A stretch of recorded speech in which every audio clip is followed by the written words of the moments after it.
بسم اللہ الرحمن الرحیم ان اللہ لا یغفر ان یشرک به ویغفر ما دون ذلک لمن یشاء ومن یشرک باللہ فقد ضل ضلالا بعیدا۔ صدق اللہ العظیم۔ یہ سورہ نساء کی آیت نمبر 116 ہے۔ اس کا ترجمہ یہ ہے، بے شک اللہ تعالیٰ اس گناہ کو ہرگز نہیں بخشے گا کہ اس کے ساتھ کسی کو شریک ٹھہرایا جائے۔ اس کے ماں سے وہ جتنے بھی گناہ اللہ چاہے بخش دے گا، اللہ جس کو چاہے بخش دے گا۔ اور جس نے اللہ سے شریک ٹھہرایا وہ بھاگ کر بہت دور جا پڑا، وہ گمراہی میں بہت دور چلا گیا۔ خلاصہ تفسیر میں حضرت تھانوی نے لکھا ہے، بے شک اللہ تعالیٰ اس بات کو سزا دے کر بھی معاف نہیں کریں گے۔ تو یہ جو بات آ رہی ہے معاف نہیں کریں گے، یہ عالم آخرت کی بات ہے۔ اس سے پہلے بھی میں واضح اس کی وضاحت کر چکا ہوں کہ جو ہے دنیا کے اندر جتنے بھی گناہ ہیں، کفر ہے، شرک ہے، ارتداد ہے، جتنے بڑے سے بڑا گناہ ہیں اللہ تعالیٰ معاف کر دیں۔ بندہ توبہ کرتا ہے، استغفار کرتا ہے، رجوع کرتا ہے اللہ کی طرف، تو سارے گناہ اللہ تعالیٰ معاف کر دیں۔ لیکن عالم آخرت کے اندر جو ہے جو گناہ ناقابل معافی ہیں وہ کفر اور شرک والے گناہ ہیں۔ عالم آخرت کے اندر جو گناہ ناقابل معافی ہیں وہ کفر اور شرک کا گناہ ہے۔ تو یہاں وہی بات فرمائی جا رہی ہے، بے شک اللہ تعالیٰ اس بات کو سزا دے کر بھی نہ معاف کریں گے کہ ان کے ساتھ کسی کو شریک ٹھہرایا جائے، بلکہ سزائے ابدی میں مبتلا رکھیں گے۔ اس کے بعد جتنے بھی گناہ ہیں، خواہ صغیرہ ہو کبیرہ ہو، جس کے لیے منظور ہوگا بلا سزا کہ وہ اللہ تعالیٰ گناہ بخش دیں گے۔ جس اللہ کے ساتھ کسی کو شریک رہا وہ بہت بڑی دور گمراہی میں جا پڑا اور امر حق سے بہت دور چلا گیا۔ امر حق کیا ہے؟ توحید ہے، جو عقلاً بھی واجب ہے اور کارساز کی تعظیم اس کے حقوق میں سے ہے۔ بس مشرک نے حضرت صالح یعنی اللہ تعالیٰ کی کارسازی کی اہانت کی ہے، اس لیے سزا کا مستحق ہوگا۔ بخلاف دوسرے گناہوں کے وہ گمراہی تو ہے مگر توحید کے خلاف اور اس سے بعید نہیں، اس لیے قابل مغفرت قرار دیے گئے۔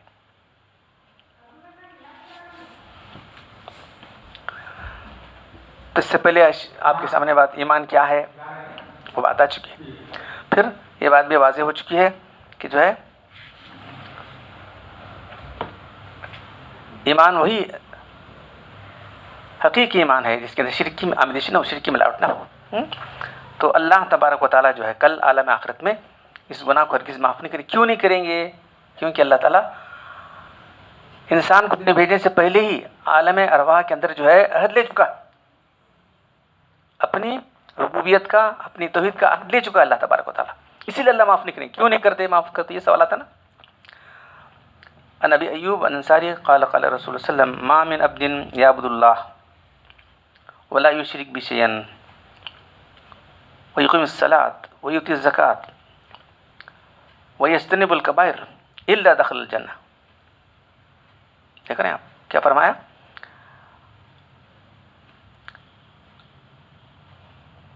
ابو ایوب انصاری سے روایت، اللہ کے رسول صلی اللہ علیہ وسلم نے ارشاد فرمایا، کوئی بندہ ایسا نہیں جو اللہ کی عبادت میں عبادت کرے، اس میں کسی شریک ٹھہرائے، کبائر سے بچتا رہے تو ضرور جنت میں جائے گا۔ عن ابی ذر رضی اللہ تعالیٰ ان اللہ تعالیٰ لا یغفر لعبدی ما لم یقع الحجاب قال یا رسول اللہ ما الحجاب قال ان تموت نفسا وہی مشرکہ۔ ابو ذر رضی اللہ تعالیٰ سے روایت ہے کہ اللہ کے رسول نے فرمایا کہ اللہ تعالیٰ اپنے بندے کے گناہ برابر بخشتا رہتا ہے جب تک اللہ کی رحمت اس کے درمیان پردہ نہیں پڑتا۔ صحابہ اللہ کے پوچھو وہ پردہ کیا ہے؟ وہ پردہ ہے کہ شرک یا کثرت پر موت آ جائے تو اللہ تعالیٰ ہرگز معاف نہیں کریں گے۔ پھر وہیں ابو ذر سے روایت ہے، ابو ذر رضی اللہ تعالیٰ سے نبی ذر رضی اللہ تعالیٰ قال قال رسول اللہ صلی اللہ علیہ وسلم من لقی اللہ لا یدلو شیئا فی الدنیا کان علیہ مثل جبال الذنوب غفر اللہ لہ۔ ابو ذر رضی اللہ تعالیٰ سے روایت ہے کہ اللہ کے رسول نے فرمایا، جو شخص دنیا میں کسی کو اللہ کے ساتھ اللہ کے برابر سمجھے بغیر مر جائے نا، شرک نہ کرے، تو اللہ تعالیٰ اسی گناہ بخشے، چاہے اس کے گناہ کان علیہ مثل جبال الذنوب غفر اللہ لہ، پہاڑوں کے برابر اسی گناہ ہوتا اللہ تعالیٰ معاف کر دے گی۔ نبی ایوب انصاری قال سمعت رسول اللہ صلی اللہ علیہ وسلم من مات لا یشرک باللہ شیئا دخل الجنہ۔ وہ ایوب انصاری سے روایت ہے، اللہ کے رسول صلی اللہ علیہ وسلم نے ارشاد فرمایا کہ جو شخص اس حال میں دنیا سے انتقال کرتا ہے کہ اللہ سے شریک نہیں کیا ہو تو جنت میں چلا جائے گا۔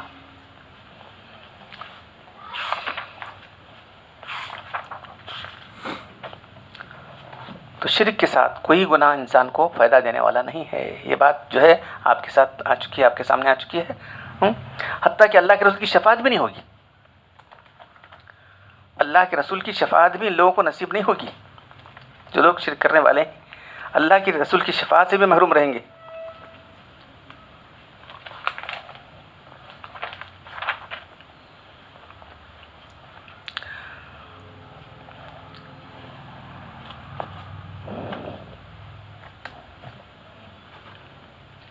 کبیرہ گناہ والوں کے لیے اللہ کے رسول کی شفاعت ہے، لیکن کبیرہ گناہ کے بساط آدمی جو ہے عن عوف بن مالک رضی اللہ تعالیٰ عنہ قال قال رسول صلی اللہ علیہ وسلم اتانی آت من عند ربی فخیرنی بین ان يدخل نصف الامتی جنت و بین الشفاعت فاخترت الشفاعت وہی لمن مات لا یشرک باللہ شیئا. عوف بن مالک رضی اللہ تعالیٰ کہتے ہیں کہ اللہ کے رسول صلی اللہ علیہ وسلم نے ارشاد فرمایا کہ آپ کے پاس اللہ کی طرف سے ایک فرشتہ آیا اور اس نے اللہ کی طرف سے پیغام لایا کہ تمہیں دو باتیں اختیار دیا جاتا ہے کہ آدھی امت کو داخل کیا جائے یا شفاعت کا اختیار دیا جائے. میں اپنی پوری امت کے حق میں شفاعت کو اختیار کیا. چنانچہ میری شفاعت ہر اس شخص کے لیے طے ہے جو اس حال میں انتقال کرتا ہے کہ اللہ سے کسی کو شریک نہیں کیا. تو اللہ کی شفاعت کبیرہ گناہ کرنے والوں میں. دوسری حدیث میں عن انس عن النبی صلی اللہ علیہ وسلم قال شفاعتی لاہل الکبائر من امتی. حضرت انس رضی اللہ عنہ سے روایت ہے نبی صلی اللہ علیہ وسلم نے ارشاد فرمایا گناہ کبیرہ کرنے والوں کی میری شفاعت جو ہے مخصوص ہوگی. تو جو لوگ گناہ کبیرہ کیے ہیں بڑے بڑے جتنے گناہ کر چکے ہیں وہ لوگ اگر جو ہے بغیر توبہ کیوں مر جائیں تو یا تو پہلے اللہ کی شفاعت ہوگی یا کچھ سزا ہوگی لیکن پھر جہنم سے نکالے جائیں گے. لیکن شرک والا نکالے نہیں گئے. فرمایا میری شفاعت اس کے لیے ہوگی ولمن ہوئی ہے لمن مات لا یشرک باللہ شیئا جو بغیر شرک کے ہوئے دنیا سے گزرا ہے. شرک کرتے ہوئے گزرا ہے تو اللہ کی شفاعت بھی نہیں ہوئی. تو جہنم میں صرف وہی لوگ رہ جائیں گے جن کے لیے اللہ تعالیٰ کا فیصلہ ہے کہ وہ کافر اور مشرک کی جہنم میں رہ جائے گا. تو یہ اس لیے ہوا کہ اللہ تبارک و تعالیٰ نے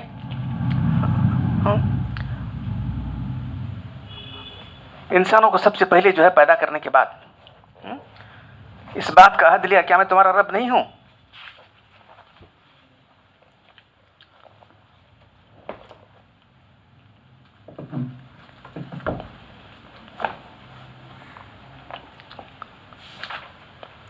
وَإِذْ أَخَذَ رَبُّكَ مِنْ بَنِي آدَمَ مِنْ ظُهُورِهِمْ ذُرِّيَّتَهُمْ وَأَشْهَدَهُمْ عَلَىٰ أَنفُسِهِمْ أَلَسْتُ بِرَبِّكُمْ قَالُوا بَلَىٰ شَهِدْنَا أَن تَقُولُوا يَوْمَ الْقِيَامَةِ إِنَّا كُنَّا عَنْ هَٰذَا غَافِلِينَ أَوْ تَقُولُوا إِنَّمَا أَشْرَكَ آبَاؤُنَا مِنْ قَبْلُ وَكُنَّا ذُرِّيَّةً مِنْ بَعْدِهِمْ أَفَتُهْلِكُنَا بِمَا فَعَلَ الْمُبْطِلُونَ وَكَذَٰلِكَ نُفَصِّلُ الْآيَاتِ لَعَلَّهُمْ يَرْجِعُونَ.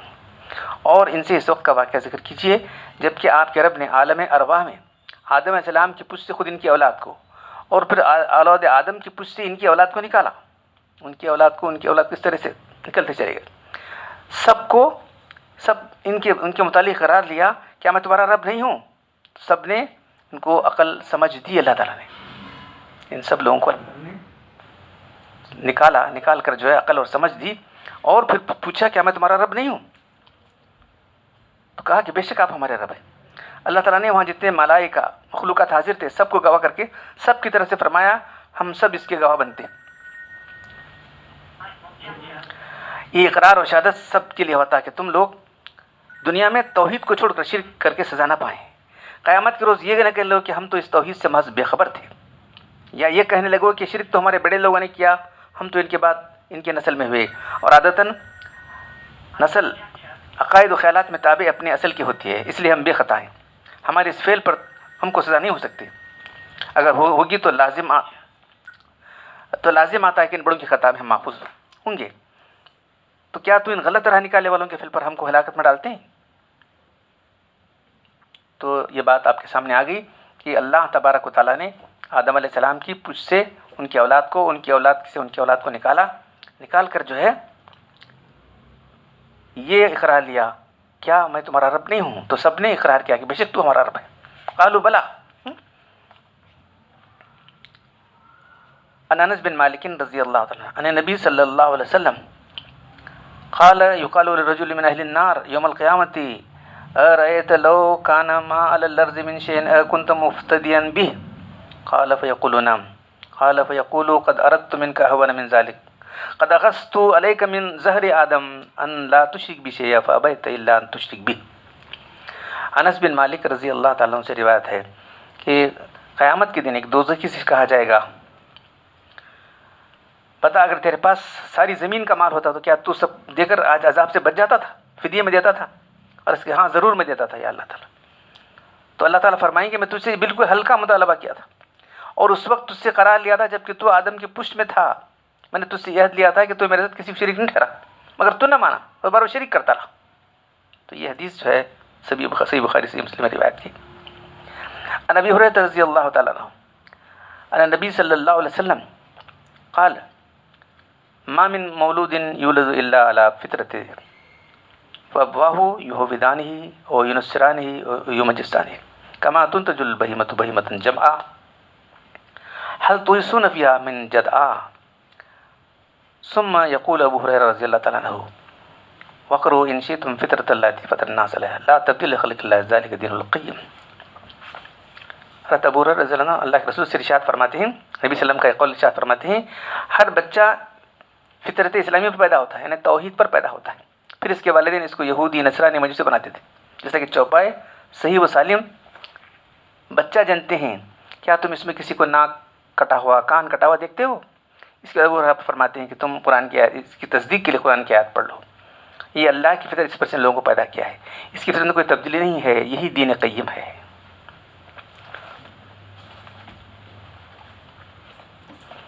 تو اللہ تبارک و تعالیٰ کا جو عہد ہے، عہد الست، یہ جو ہے عالم ارواح میں اللہ تبارک و تعالیٰ نے لے لیا ہے، اسی کی وجہ سے سارے انسان اللہ کو ماننے والے ہیں۔ بولے کہ وہ ہم کو یاد نہیں تو پھر انسان کیسے مانتا اللہ تعالیٰ کو؟ اللہ تبارک و تعالیٰ کو ماننا یہ خود اس بات کی دلیل ہے کہ جو ہے اللہ تبارک و تعالیٰ کو ماننا خود اس بات کی دلیل ہے کہ جو ہے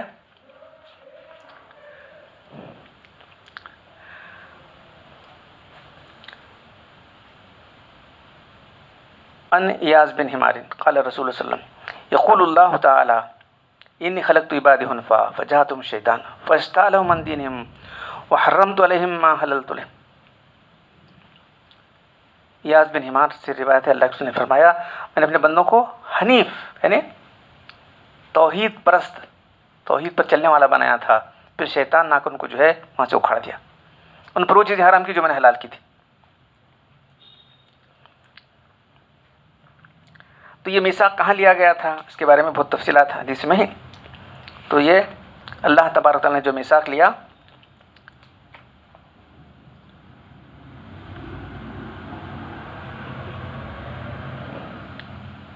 یہ میثاق جو لیا گیا تھا میدان نو عرفات کے دن،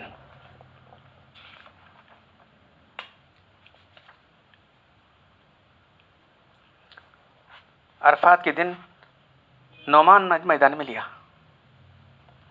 تمام اولاد جو ہے حضرت آدم علیہ السلام کی ظاہر ہو گئی، تو پھر جو ہے اللہ تعالیٰ نے ان سب کو پوچھا کہ میں تمہارا رب نہیں ہوں؟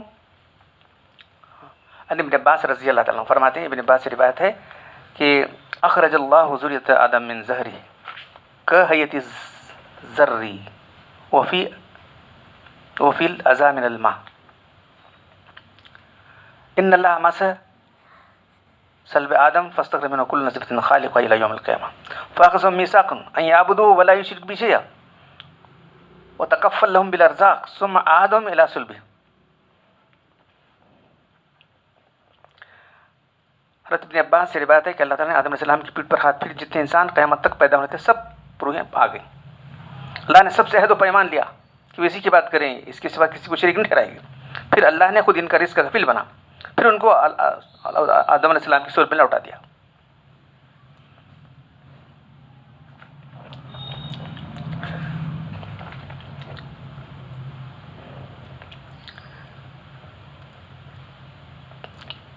تو اللہ تعالیٰ نے سمجھ بوجھ شعور دیا تھا، پھر اس کے بعد جو ہے وَأَشْهَدُهُمْ عَلَىٰ أَنفُسِهِمْ، پھر ان کو ان پر گواہ لیا، قالوا بلا، گواہ کن کو لیا؟ انی اشہد علیکم السماوات والارض سماوات السبع والارضین السبع، میں ساتوں آسمانوں کو اور ساتوں زمینوں کو اور تمہارے باپ کو اور تمام فرشتوں کو جو ہے گواہ بناتا ہوں، ان تقول یوم القیامت، تاکہ تم قیامت کی کو ہم نہیں جانتے تھے اس کے بارے میں، علم انہ لا الہ غیری، خوب جان لو کہ میرے سوا کوئی معبود نہیں ہے، ولا رب غیری، میرے سوا کوئی رب نہیں ہے، ولا تشرکوا بی شیئا، میرے ساتھ کسی کو شریک مت ٹھہراؤ، فإنی ارسل علیکم رسلا لینذرکم عہدی، اور میں رسولوں کو بھیجنے والا ہوں جو تمہیں انذار کریں گے، جو تمہیں ڈرائیں گے شرک کر پر، گناہ پر، میرا عہد یاد دلائیں گے، ینظرکم عہدی و میثاقی وانزل علیکم کتبی، اور میں کتابیں نازل کروں گا۔ قالوا، سب نے کہا، جو پوری اولاد آدم نے کہا، نشہدک انک ربنا، ہم اس بات کے بے شک تو ہمارا رب ہے، و الہنا، تو ہمارا معبود ہے، لا رب لنا غیرک، تیرے سوا کوئی ہمارا رب نہیں، ولا الہ غیر لنا غیرک، تیرے سوا کوئی معبود نہیں ہے۔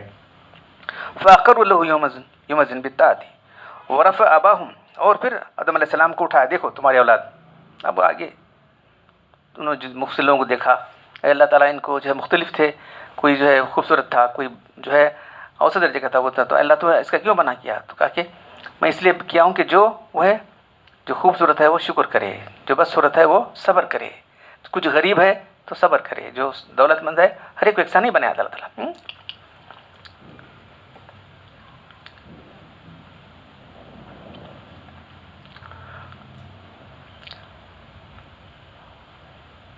امیر، غریب، خوبصورت اور بدصورت سب قسم کی اولاد آدم علیہ السلام کو دکھائی گئی۔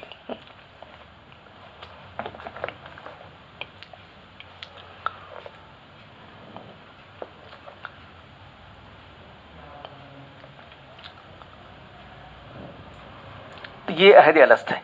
تو عہد الست جو ہے اللہ تبارک و تعالیٰ نے آدم علیہ السلام کی پیٹھ سے ان کی اولاد کو نکال کر لے لیا، اور اب جو ہے کوئی آدمی اگر گناہ کرتا ہے، شرک کا گناہ کرتا ہے، تو وہ جو ہے قابل قبول نہیں کیا جائے گا، اس کے لیے معافی نہیں دی جائے گی۔ تو جو لوگ یہ سمجھے ہوئے ہیں کہ جو ہے ہم ہر قسم کے گناہ معاف ہو جائیں گے، نہیں، تو جو دوسرے مختلف گناہ ہیں معاف ہو جائیں گے، آپ سنے ہوئے، اس سے پہلے کتاب باب الکبائر سے میں نے سنائی تھی، حضرت ابو ذر رضی اللہ تعالیٰ عنہ اللہ کے اس کے پاس جاتے ہیں، تو اللہ کے رسول جو ہے اکیلے تنہا جا رہے تھے، پھر اس کے بعد جو ہے ابو ذر پیچھے چلے جاتے ہیں، تو پھر اس کے بعد پوچھتے ہیں ابو ذر، ہاں یہ اللہ کے رسول، میں آپ پر فدا، پھر ساتھ جاتے ہیں، کہا کہ اللہ کے رسول نے کہا کہ تم یہاں بیٹھو، تو پھر آگے اللہ کے رسول آگے چلے گئے، اللہ کے رسول وسلم آگے چلے گئے، پھر وہاں آپ نے کسی کو کچھ باتیں کرتے سنی، پھر اللہ کے رسول وہ باتیں کر کے واپس آ گئے، واپس آتے ہوئے اللہ کے رسول کی زبان پر کیا تھا؟ وَإِن زَنَا وَإِن سَرَقَ، وَإِن زَنَا وَإِن سَرَقَ، تو پوچھے اب ابو ذر، اللہ کے رسول یہ کیسے الفاظ ہیں جو آپ کی زبان سے نکل رہے ہیں؟ اور معلوم ہو رہا تھا کہ کوئی شخص آپ سے باتیں کر رہا ہے۔ ہاں، کہا کہ ہاں، جبریل علیہ السلام آئے تھے اور وہ یہ پیغام لائے تھے کہ تمہاری امت میں جو شخص بھی گناہ کبیرہ کرے گا، بشرطیکہ وہ شرک نہیں کیا ہے، اس کے لیے معافی ہے کل آخرت میں۔ تمہاری امت کے اندر جو شخص بھی شرک نہیں کیا ہے، کتنے بڑے گناہ کیا ہے، اس کے لیے معافی ہے۔ تو میں پوچھا کہ اگر اس نے زنا و چوری کی ہو، انہوں نے کہا کہ زنا و چوری ہے، تو زنا و چوری سے بڑے بڑے گناہ اگر کیا ہے تو بھی اس کے لیے معافی اللہ کے پاس ہے۔ تو اب ہمارے لوگ جو ہے بہت سارے اس کے اندر اسے گناہ کو گناہ کبیرہ سمجھ کر بچتے ہیں، ٹھیک ہے، گناہ بچنا چاہیے، نہیں کریں، گناہ کبیرہ سے بچنا ضروری ہے، لیکن سب سے بڑا گناہ جو ہے وہ شرک والا گناہ ہے، اس سے بچنے کا ہم نہیں کرتے۔ تو شرک کیا ہے یہ تو آپ کے سامنے آ چکی ہے، اللہ کی ذات میں، اللہ کی صفات میں، اللہ کے اختیارات میں، اللہ کے حکم میں شرک کرنا ہے۔ تو اللہ کے حکم میں جو شرک ہو رہا ہے، اللہ کی عبادت میں بہت سارے لوگ اللہ کی میں شرک کر رہے ہیں، تو ہمیں جو ہے بہت احتیاط کے ساتھ جو ہے اپنے عقیدے کو درست کرنا ہے، عقیدے کی اصلاح کر لینا ہے اور اپنے اعمال کی اصلاح کرنا ہے۔ تو ہمارے جو مسلمان بھائی ہیں یہ بھی اطمینان پہ بیٹھے ہوئے ہیں کہ جو ہے ہم کو نجات کی گارنٹی ہے۔ نجات کی گارنٹی ان لوگوں کے لیے ہے جنہوں نے اپنے ایمان ساتھ کفر کو اور شرک کو نہیں ملا ہے۔ نفاق کیا ہے؟ نفاق کفر کی ایک قسم ہے. دل میں کفر ہوتا ہے تو 3 چیزیں ہیں نا. ایک شرک بہت بڑا گناہ ہے، اس کے بعد کفر تو نہیں ماننا ہے، انکار کرنا ہے. تو بظاہر آدمی جو ہے ہم کافر کو کافر سمجھتے ہیں. دوسرا جو منافق ہے، منافق جو ایمان والوں کے گروپ میں رہتے تھے لیکن دل میں ایمان نہیں ہوتا تھا. تو ایمان کی تعریف کیا ہے؟ دل میں تصدیق ہونا ہے. تو یہ 3 گناہ ہیں. اگر آدمی 3 گناہ سے بچ جائے گا، 3 سے اصل میں 2 ہی، کفر سے اور شرک سے بچ جائے گا تو جو ہے انشاءاللہ تبارک تعالیٰ اس کی نجات ہو جائے گی. تو اصل معاملہ آخرت کی زندگی کا ہے. دنیا کی زندگی کیسے بھی کٹ جائے گی، دنیا کی زندگی کیسے کٹ جائے گی. تو شرک کیوں ناقابل معافی گناہ ہے، میں نے آپ کو سمجھانے کی کوشش کی کہ اللہ تبارک و تعالیٰ تمام روحوں سے اس بات کا حد لے چکے ہیں. کیسا ہم کو اب بولیں گے یاد نہیں کیسا نہیں ہے. انسان کے دل و دماغ کے اندر جو بات ہے کہ ایک اللہ کو ماننا ہے، کہاں سے آیا؟ کوئی بہت کم لوگ دنیا کے اندر جو ہے اللہ کا بالکل قطعی انکار کرنے والے لوگ تو نہیں. ہر آدمی اللہ کو مانتا ہے. شرک کرتا ہے، بہت سارے لوگ شرک کر رہے ہیں، جیسے کہ سورہ یوسف کی آیت میں وما یؤمن اکثرهم باللہ الا وهم مشرکون. اکثر لوگ اللہ پر ایمان بھی رکھتے ہیں اور شرک بھی کرتے لے جا رہے ہیں. اللہ پر ایمان لانا کیسا ہے؟ یہ ان کی فطرت کے اندر ہی یہ بات اللہ نے ودیت کی. لیکن شرک کرنا جو ہے شیطان نے اللہ کو گھسا دیا. بس شرک کیسے شروع ہوا؟ شیطان نے ان کو جو ہے شرک کے اندر مبتلا کر دیا اور یہ شرک کرتے ہوئے چلے جا رہے ہیں. تو جب تک شیطان کی بچے گا نہیں آدمی، تو اللہ کے رسول صلی اللہ علیہ وسلم ان یاز بن حمار المجاشی ان رسول صلی اللہ علیہ وسلم ذات یوم فی خطبۃ الا ان ربی امرنی ان اعلمکم ما جہلتم مما علمنی یومی ھذا کل مال نحلته ابدا حلالا وانی خلقت عبادی حنفاء وکلهم انهم اتتهم الشیاطین فاجتالهم من دینهم وحرمت علیہم ما حللت لهم وامرتهم ان يشركوا بي ما لم انزل به سلطانا وان نظر الى اهل الارض فمقتهم اربهم واجبهم الا بقي من اهل الكتاب وقال انما بأستك لابتليك وابتلي بك وانزلت لك كتابا لا يغسله الماء تقرأ نائما ويقظان وان الله امر ابري ان اغرق قريشا فقلت ربي اذن يسلغ رأسي فيدوه خبزة قال استخرجهم كما أخرجوك واغزهم نغزوك وانفق فستنفق عليك وبس جيشا نبسوا مثله وقاتل بمن أتاك من نصارك. صحیح مسلم کی حدیث. یاز بن حمار المجاشی سے روایت ہے ایک دن اللہ کے رسول نے اپنے خود میں نشاط فرمایا سن لو میرے رب نے مجھے اس بات میں جو کچھ آج میں تمہیں بتایا ہے اس کا کچھ حصہ تم کو بتا دوں. تو اللہ نے فرمایا جو مال میں نے کسی بندے کو دیا وہ اس کے لیے حلال ہے، اور فرمایا نے اپنے تمام بندوں کو دین فطرت پر پیدا کیا تھا، نے توحید پر پیدا کیا تھا. پھر شیطان ان کے پاس آئے اور ان کو اپنے دین سے ہٹا دیا. جو چیزیں میں نے ان کے حلال بنائی تھی ان کو حرام کرا دیا. پھر ان کو ابھارا کہ میرے ساتھ شریک ٹھہرائے، جس کی کوئی دلیل میں نے نہیں اتاری ہے. اور فرمایا کہ اللہ تعالیٰ تمام روئے زمین پر نظر ڈالی تو عرب عجم سب کو قابل نفرت سمجھا، بجز چند لوگوں کے جو اہل کتاب میں سے باقی رہ گئے تھے وہ توحید پر قائم تھے. فرمایا اللہ تعالیٰ نے فرمایا تم کو رسول بنا کر اللہ کے فرما رہے اللہ تعالیٰ نے فرمایا تم کو رسول بنا کر بھیجا اس لیے کہ تمہاری بھی آزمائش کروں اور تمہارے ذریعے سے دوسروں کی آزمائش کروں، اور تم پر ایسی کتاب نازل کی ہے جس کو پانی دھو نہیں سکتا، تم سوتے جاگتے اور پڑھ سکتے ہو. اللہ تعالیٰ نے مجھ کو اس بات کا حکم دیا ہے قریش کو جلا کر تباہ کر دوں. اس پر میں نے کیا اللہ میرا اصل کچھ ڈالیں گے، اس کو روٹی کی طرح بنا کر رکھ دیں گے. تو فرمایا تم ان کو باہر نکال دو جیسے کہ تم کو وطن سے نکالا ہے، اور ان سے جنگ کرو ہم تمہاری مدد کریں گے، خوب لشکر پر خرچ کرو ہم تمہیں خرچ دیں گے، ان پر فوج کشی کرو، ہم ضرور جو ہے اپنی طرف سے جو ہے تم کو مدد بھیجیں گے، اپنے تابعداروں کو لے کر ان کے ساتھ جنگ کرو جو تمہاری نافرمانی کرے. عن زید بن سلام ان ابا سلام حدثه ان الحارث العشری حدثه ان رسول الله صلى الله عليه وسلم قال ان الله امر يحيى بن زكريا بخمس كلمات ان يعمل بها ويامر بني اسرائيل ان يعملوا بها وانه كاد ان يبتي بها. قال عيسى عليه الصلاه والسلام ان الله امرك بخمس كلمات لتعمل بها وتامر بني اسرائيل ان يعملوا بها وإما أن تأمرهم وإما أن آمرهم. فقال هي أخشى أن سبقتني بها أن يقصف به أو أوذب فجمع الناس في بيت المقدس فامتلأ وقعدوا على الشرف فقال إن الله أمرني ب5 كلمات أن أعمل بهن وأمركم أن تعملوا بهن أولهن أن لا تعبدوا إلا الله ولا تشرك بي شيئا وإن مثل من أشرك بالله كمثل رجل اشترى عبدا من خالص ماله وبذهب وورق فقال هذا داري وهذا عملي فأمل وأدي إليه فكان يعمل ويدي إلى غير سيدي فأيكم يرضى أن يكون عبده كذلك وأن الله أمر بالصلاة فإذا صليتم فلا تلتفتوا فإن الله ينسب وجهه لوجه عبده في صلاته ما لم يلتفت وأمركم بالصيام فإن مثل ذلك كمثل رجل في إصابة معه سرة فيها مسك وكلهم يوجب ريحا وإن ريح الصائم أطيب عند الله من ريح المسك وأمركم بالصدقة فإن مثل ذلك كمثل رجل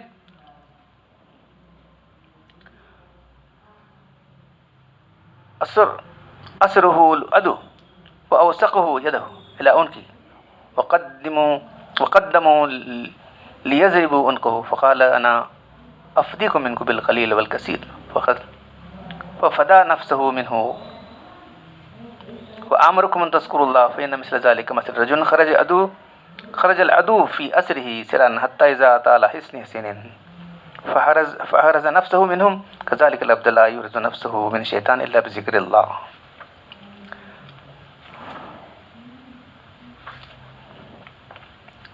زید بن سلام سے روایت ہے کہ ان سے ابو سلام نے کہا کہ حارث العشری نے ان سے بیان کیا کہ اللہ نے فرمایا اللہ تعالیٰ نے حضرت یحییٰ علیہ السلام کو 5 باتوں کا حکم دیا، خود بھی عمل کریں اور بنی اسرائیل کو اس کی تعلیم دیں. حضرت یحییٰ علیہ السلام کو بنی اسرائیل سے کہنے میں کچھ تاخیر ہو گئی. حضرت عیسیٰ علیہ السلام نے ان سے فرمایا اللہ نے آپ کو 5 باتوں کے متعلق یہ حکم دیا تھا کہ آپ خود بھی عمل کریں اور بنی اسرائیل کو سے بھی عمل کرنے کا حکم دیں، یا تو آپ ان سے کہہ دیں یا میں پھر ان سے کہہ دوں گا. حضرت عیسیٰ علیہ السلام نے فرمایا چونکہ مجھے حکم ہوا اس لیے مجھے خطرہ ہے، اگر اس بارے میں آپ نے سبقت کی تو کہیں میں زمین میں دھسا نہیں دیا جاؤں، کہیں میں زمین میں دھسا دیا نہ جاؤں یا کسی اور عذاب میں گرفتار نہ ہو جاؤں. اس کے بعد فوراً لوگوں کو بیت المقدس میں جمع کیا اور خوب بھر گیا، لوگ گیلریوں تک میں بیٹھ گئے. تو فرمایا اللہ تعالیٰ نے مجھے 5 باتوں کا حکم دیا ہے کہ میں خود عمل کروں اور اس کے تم کو بھی اس عمل کرنے کی طاقت کرو. پہلی بات ہے کہ تم اللہ کی بات کرو، اس کے ساتھ کسی کو شریک نہ ٹھہراؤ. کیونکہ جو شخص کسی کو اللہ کا شریک ٹھہرائے، اس کی مثال ایسی جیسے اس غلام کی ہے جس کو ایک شخص نے صرف اپنے سونے چاندی کے مال سے بلا شرکت غیر خریدے اور اس کو بتا کر دے دیکھو یہ میرا گھر ہے، یہ میرا کام ہے، تو مزدوری کرنا اور اس کی اجرت مجھے دینا. یہ غلام مزدوری تو کرے لیکن اجرت اپنے آگے کسی دوسرے کو دے رہا ہے. اللہ تم میں سے کون بات کو پسند کر سکتا ہے؟ کوئی پسند نہیں کر سکتا. ایسے غلام کوئی پسند نہیں کرے گا. دوسری بات ہے اللہ نے تم کو نماز حکم دیا ہے، جب تک تم نماز میں ہو ادھر ادھر دیکھا نہ کرو، کیونکہ جب بندہ اللہ کے مجھے اللہ بھی ظلم ہو جا رہتا ہے. تیسری بات ہے کہ تم کو اللہ نے روزے کا حکم دیا. روزے کی مثال ایسی کسی جماعت میں کسی شخص کے پاس ایک تھیلی ہو، اس تھیلی میں مشک ہو تو ہر شخص کو اس کی خوشبو اچھی معلوم ہوتی ہے. تو اللہ کے نزدیک روزدار کے منہ کی بو مجھ سے زیادہ پسندیدہ ہے. چوتھی بات اللہ نے صدقہ حکم دیا. اس کی مثال جیسے کہ شخص کو دشمن نے قید کر لیا ہو، اس کے ہاتھ اس کی گردن باندھ دیا ہو، اس کے ہاتھ اس کی گردن سے باندھ دیا ہو، اس کی گردن مارنے کے لیے چلے جا رہا ہو، لیکن شخص اپنی جان کے عوض میں تھوڑا تھوڑا بال سب دیتا ہے. اس طرح اپنی فدیہ دے کر جان کو چھڑا لیتا. 5ویں بات ہے کہ اللہ نے تم کو ذکر حکم دیا ہے. ذکر کی مثال ایسی جس شخص کے طاقت میں دشمن تیزی سے آ رہا ہے، یہ دوڑتے دوڑتے کسی مضبوط قلعے کے اندر آ جائے اور آپ کو اپنی جان کو دشمن سے بچا لے. اس طرح بجز ذکر اللہ کے آدمی دشمن سے اپنے آپ کو نہیں بچا سکتا. تو اللہ تعالیٰ نے جو ہے انسان کو بنایا اور اس کا حکم جو ہے سارے انبیاء کا حکم دیا. انشاءاللہ ہم آئندہ بیان میں قرآن کی آیتوں سے بتائیں گے کہ ہر نبی کی دعوت ہوئی تھی ایک اللہ کی بندگی کرو، شرک سے بچو. تو سب سے خطرناک گناہ جو ہے وہ کفر تو کفر ہی ہے، نہیں مانتا آدمی. یہ تو مان کر شرک کرتا ہے انسان، دین توحید دین اسلام کو کرتا ہے تو بہت بڑا جو ہے بدنصیب آدمی وہ ہے جو شرک کرنے والا ہے. تو سب کر کے بھی جو ہے کل وہ گھاٹے میں رہنے والا ہے. تو ناقابل معافی گناہ، یہ آخرت کی بات کی جا رہی ہے. آخرت میں ناقابل معافی گناہ ہے تو وہ شرک والا گناہ ہے. اللہ تعالیٰ مجھے آپ سب لوگوں کو ہر طریقے سے بچا کر خالص توحید پر قائم رکھے، اسی پر ہمارا خاتمہ کرے. سبحان ربک رب العزت عما یصفون وسلام علی المرسلین والحمد للہ رب العالمین.